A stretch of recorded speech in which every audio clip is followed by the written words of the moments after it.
हर बार की तरह इस बार भी हमारा निर्णय, हमारी ट्रेड डील का अनाउंसमेंट हमारे प्रधानमंत्री ने नहीं किया।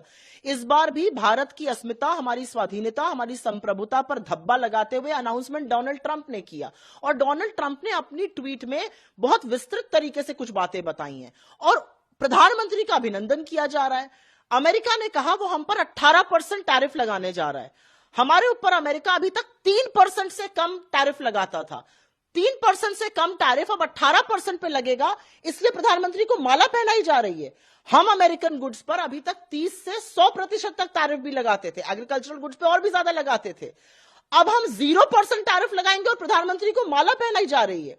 डोनाल्ड ट्रंप ने अपनी ट्वीट में कहा कि $500 बिलियन का इंपोर्ट करेंगे हम, अमेरिकी ऊर्जा का, अमेरिकी टेक्नोलॉजी का, उनके कोयले का और एग्रीकल्चरल कृषि के उत्पादनों का। बाकी चीजें भी हम ज्यादा खरीदेंगे अमेरिका से। तो भाई $500 बिलियन जब आप वहां से इंपोर्ट कर रहे हैं तो आपकी डोमेस्टिक इंडस्ट्री का क्या होगा, आपके मेक इन इंडिया प्रोजेक्ट का क्या होगा, स्मॉल मीडियम एंटरप्राइजेस का क्या होगा। और सबसे बड़ी बात यह है कि अमेरिका वहां से बैठ के कैसे डिसाइड कर रहा है कि भारत मान गया रूस का तेल नहीं खरीदेगा, हमारा तेल खरीदेगा, वेनेजुएला का खरीदेगा। अमेरिका डिसाइड करेगा हम क्या खरीदेंगे, हमारा प्रधानमंत्री कब खड़ा होगा, कब बैठेगा। अगर ऐसा है तो प्रधानमंत्री ने नतमस्तक होकर यह डील करी है। और मैं दोबारा से उस बात पर जाना चाहती हूं कि जो ट्रेड डील हुई है उसमें किसानों के हित की बलि क्यों चढ़ाई गई। पहले भी आपने किसानों की बलि चढ़ाने की कोशिश करी थी 3 काले कृषि कानून से।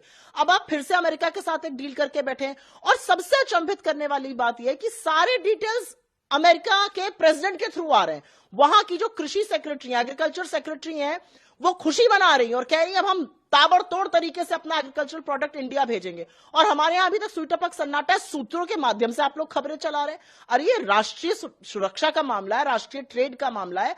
पार्लियामेंट सेशन में पार्लियामेंट और देश को विश्वास में लीजिए और बताइए कि आपने क्या किया, क्योंकि ऐसा लगता है कि आपने नतमस्तक होकर एक निहायत ही कॉम्प्रोमाइज डील करी। क्या बदला 4 महीनों में, जैसा राहुल जी ने सवाल उठाया, 4 महीनों में बदला क्या।